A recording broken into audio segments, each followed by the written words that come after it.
hi, my name is Bob. That's not normal. That's not normal? That's normal. That's the way I'm speaking now is normal, or the way you were speaking before is normal? Oh, what you're speaking now is normal. Okay. So you're a painter, right? Yes. So what medium do you work in the most? Oil. I hate acrylic. I absolutely despise it. Because my first year of painting at my community college, we used acrylic, and I hate it. So that hate has come over to Mason Gross, and I'm glad I still hate it. Because otherwise I wouldn't be able to make these lovely paintings in oil. Oh, well, I feel awkward now because this is an acrylic. Oh no, it's okay. It's just a personal preference. Actually, for me, I work in oil too, primarily, and I actually only started that when I came here as well. Yeah. You know, due to lack of something, possibly having a place you can actually work with it.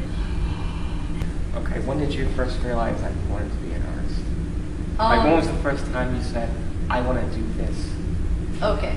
Well, there's the cliche answer that's true, and there's the more relevant, I guess, answer. Definitely as a kid, I knew I wanted to be an artist. Yeah.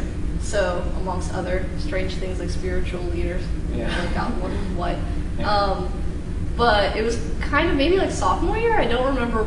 It was an artist lecture here. I don't even remember the artist, but I was sitting there and like everything that he was talking about and all the images he was showing, and I was like, yeah. It's pretty boss to be an artist. I was like, I am definitely going to do that now. So you work primarily in oil. Well, let me ask this. So, like, what kind of concerns or issues or images move you to produce your work? Like, you know, what's kind of, like, what makes you want to make a painting? If I see something weird, like just something that kind of creeps me out, and I'm like, I want to somehow put that in oil paint. Or even just sketch it just so I get the idea down.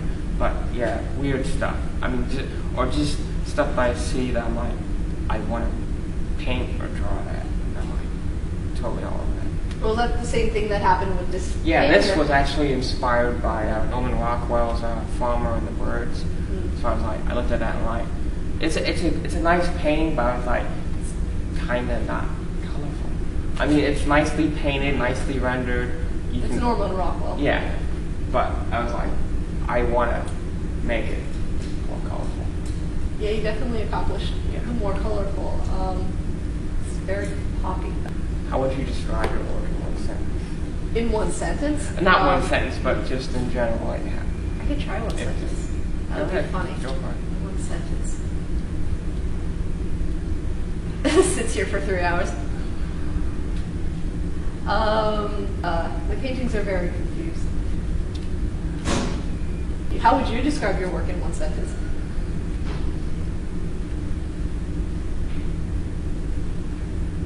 See, it's not that easy. It isn't. I'd say color, because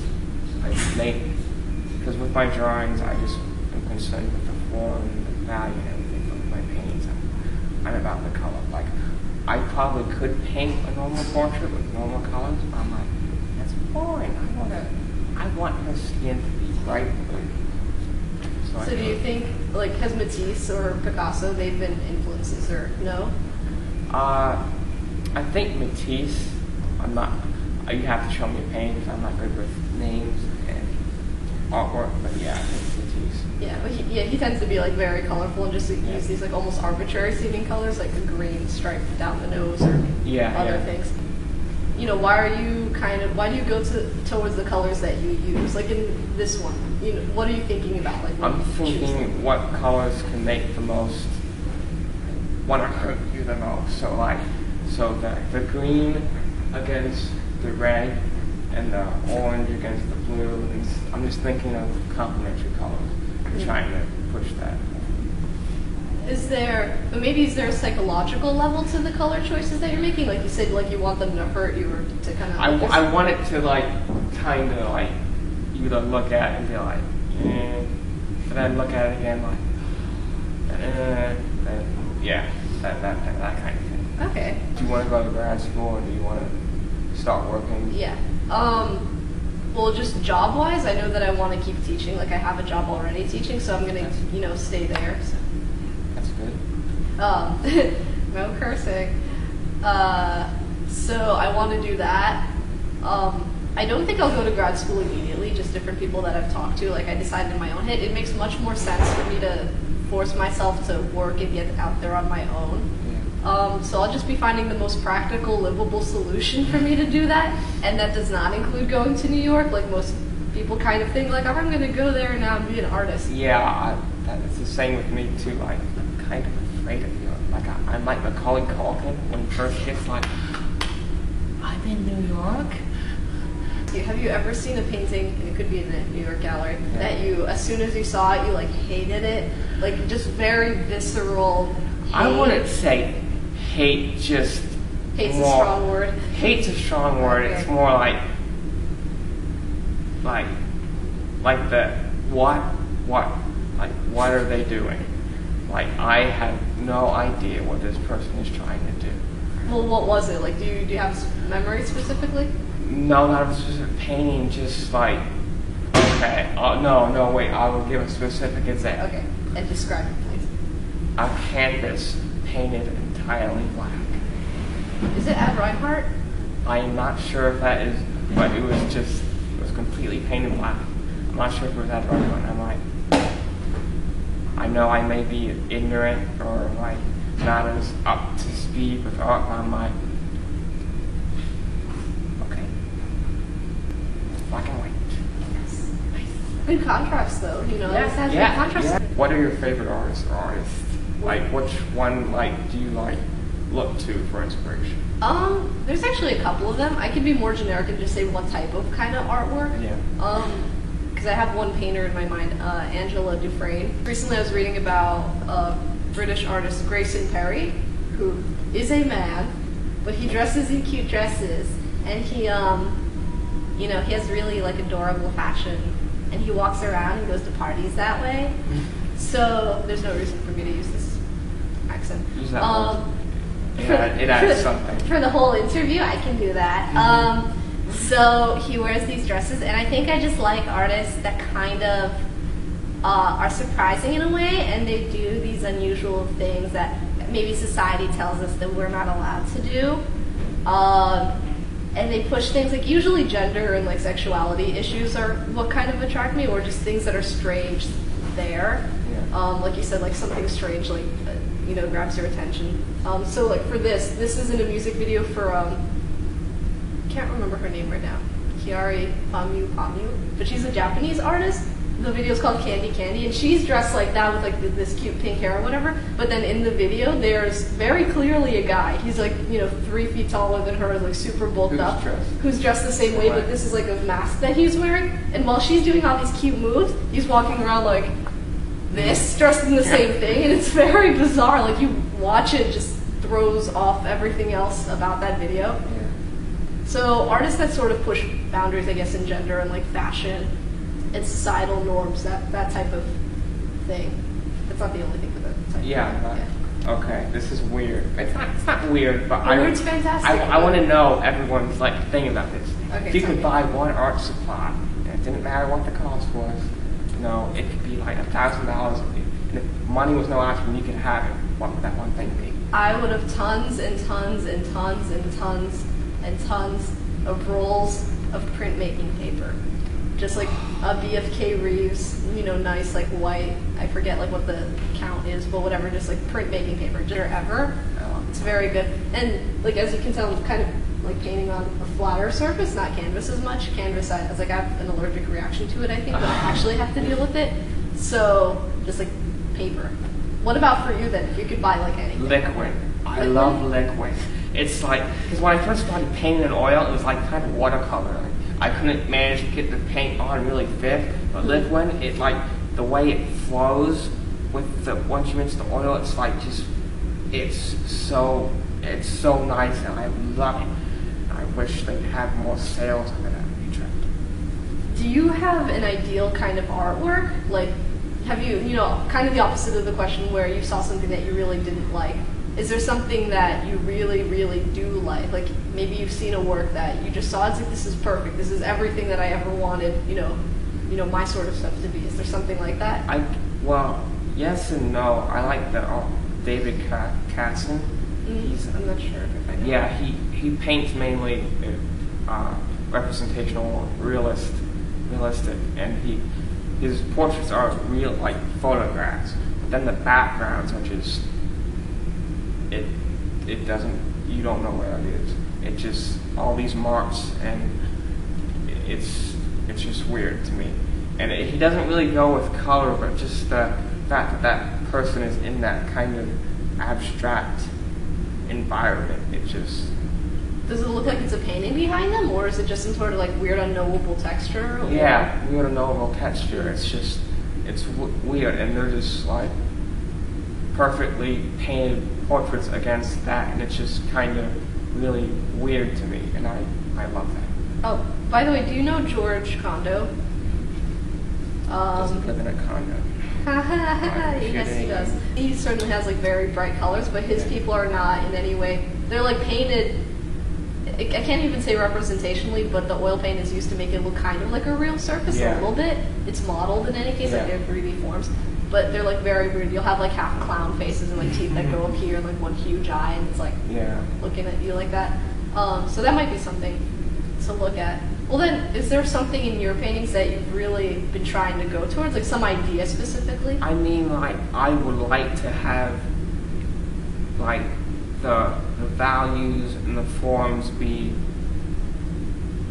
what I want. I mean, like, realistic, if that's what I'm trying to go for, but then have the colors be just so outrageous that you're like, kind of like, okay, that... If I went to some alternate reality where the colors and stuff were like that, then I would consider it to be real. But in this reality, it's like, no. It's like, that's not real. So.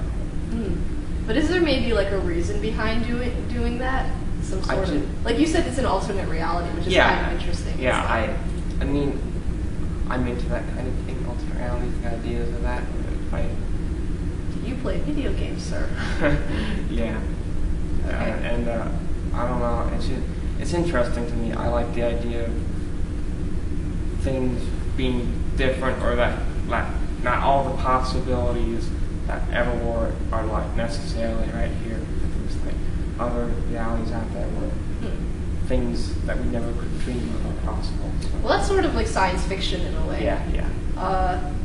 So maybe you're making science fiction paintings. Yeah, a little bit. I want to push that. Like this is like the last farmer on Mars or something. And he's like, I'm gonna kill myself now. Or something. What do you like to read? And does what you like to read, does that inform your painting or at all? A little bit in the sort of, I guess, disjointedness. Yeah. Like for this, I'm not entirely sure if this painting's done, but it is kind of odd because it looks like, people's first reaction is like, oh, what a cute girl, but then they look at it longer and they're like, there's something not quite right here. Like one book that I read, 100 Years of Solitude is like one classic book by something Garcia Marquez, I forget exactly. And it's a story of like this family in I don't think it's Brazil, but like South America somewhere, this isolated family, and like through 100 years it follows their family line, but the actual style of the way it's written, it's almost like a constant run-on sentence, and just weird things will happen out of nowhere, like one daughter walks out into the courtyard and she looks up in the sun, it's like, oh, God decided to take her, and then she disappeared, and she never reappears for the rest of the story. It's like, what actually happened just now? It's like the sort of, it's called magical realism if you read any reviews about the book. But things just happening, and everyone in the book accepts it as completely and utterly normal, whereas you're sitting there reading and going like, but what actually happened? Like, is that, so you were sort of forced to accept that reality?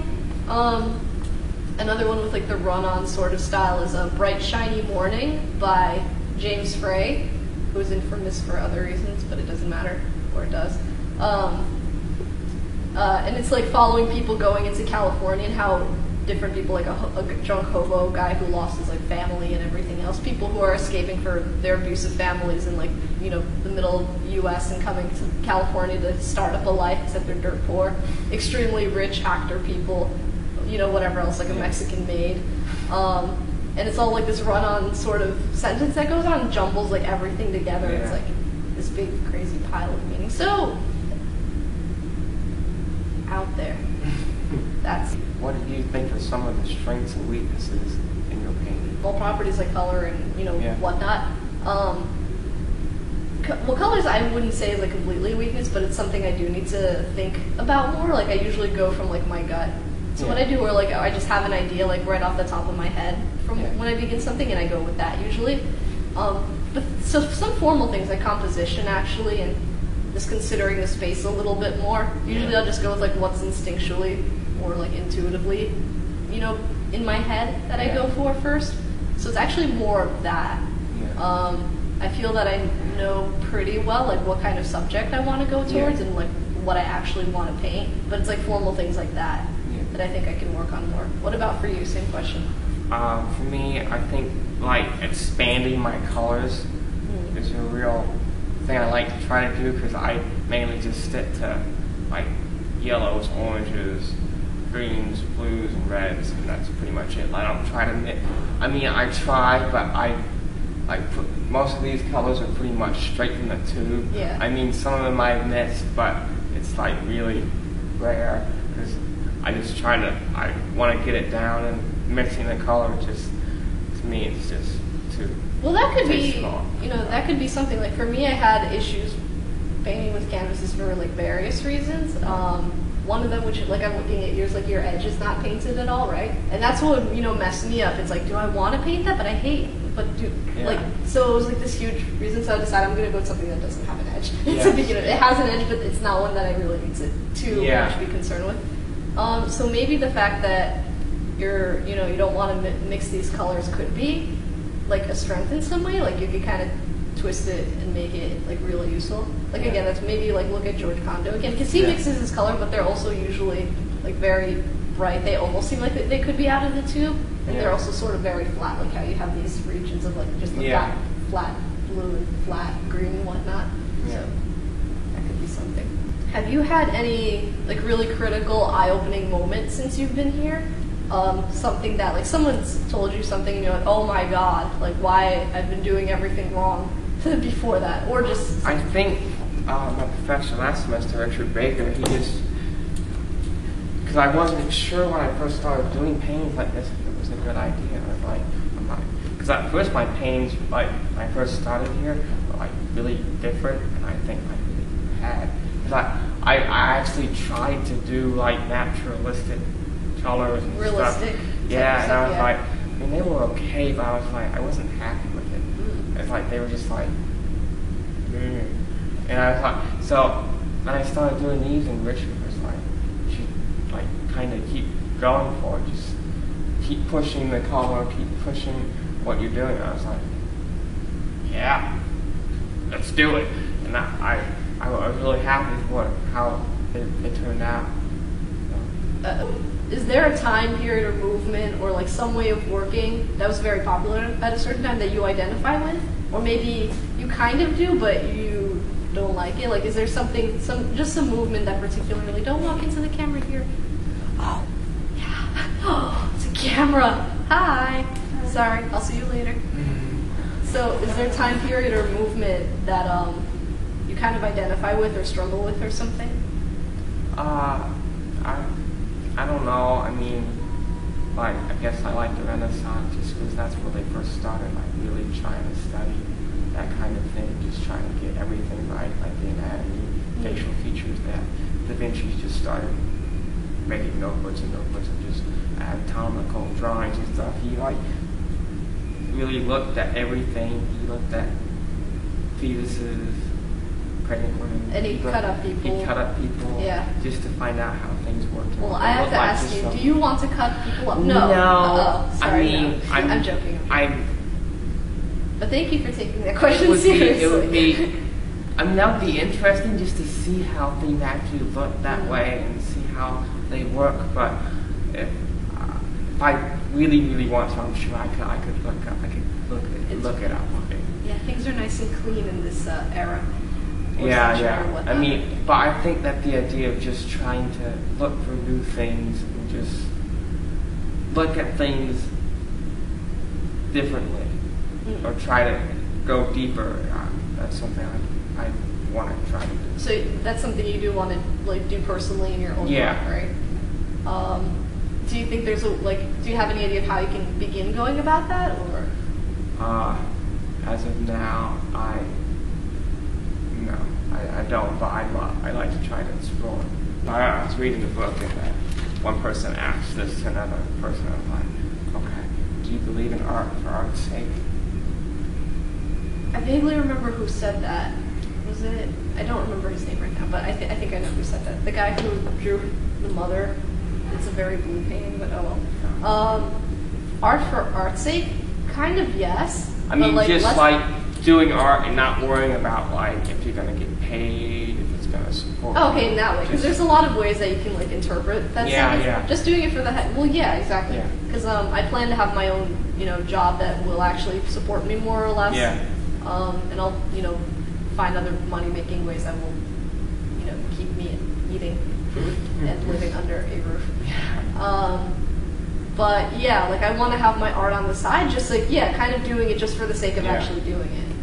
A friend of mine's boyfriend, and she knows what I'm talking about, has been recently saying, it's like there's no real reason like to have art anymore. It's like kind of like a waste of time and like money and effort. Like we should be, working towards helping other people out. But I think art is like a very important thing about being, human. Yeah. It's, wait, do you have any? Yeah, I think art can, because if you see something and it just, like, even if it just does something like, just like brightens up your day, that's something you've done for someone, so that's good. Yeah, well, it's like someone identifying with like the painting that you're doing, so they feel less lonely in the world, whatever else. So yeah, it's like a very important human thing. So art for art's sake, Yes. But do you have like any weird studio habits? That could mean anything, but. Like usually when I'm working on my sketchbook, I have a habit of not finishing something. Like I'll start like half a face, and I usually won't go back to it. So you have like this much of a face done? Exactly.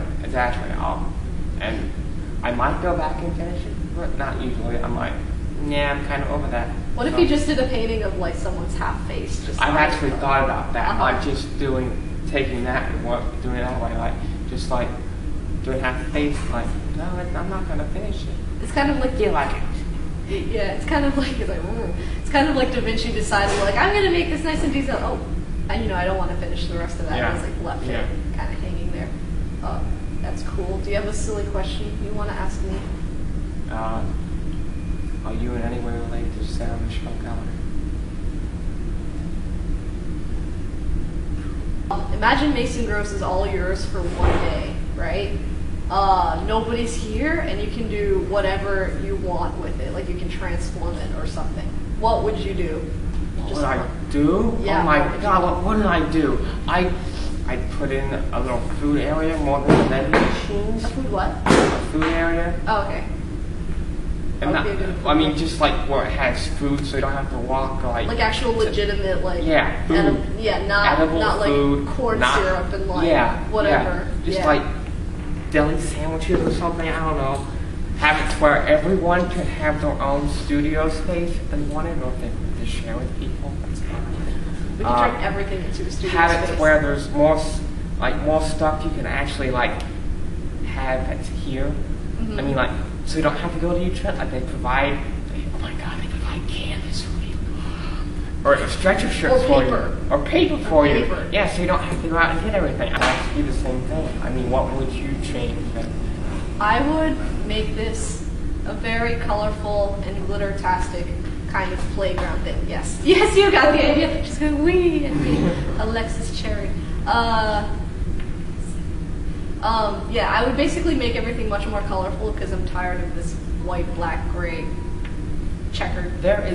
It needs to be neon, like yellow. Like it needs to be like your painting and my painting, like barfed on everything, and just made it like much better. And there needs to be like a slide, like instead of like where the balcony is over there can be a slide that leads down to the third floor lounge.